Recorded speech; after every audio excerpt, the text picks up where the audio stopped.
বিসমিল্লাহির রহমানির রহিম। একটা সিঙ্গার এসি আনইনস্টলের কাজে আসা হচ্ছে।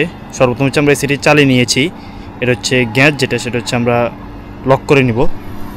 তো ভিতরে হচ্ছে আমরা এসিটা চালিয়ে নিয়েছি।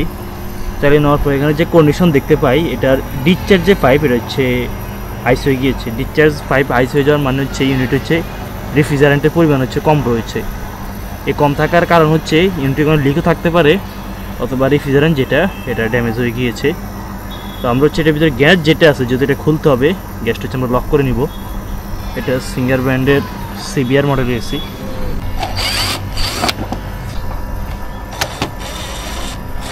সর্বপ্রথম চিকন যে পাইপ, ওটা ডিসচার্জ যে পাইপ, সেটা হচ্ছে আমরা লক করবো। তারপরে সাকশন যে বাল্ব, সেটা হচ্ছে লক করে নেব।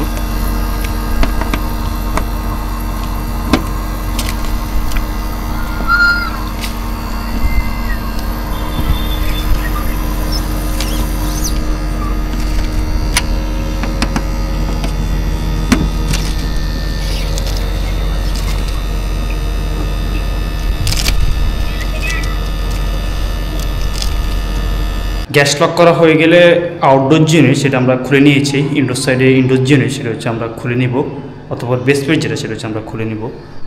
এটা সিঙ্গার ব্র্যান্ডের একটা অনেক severe model AC, green inverter.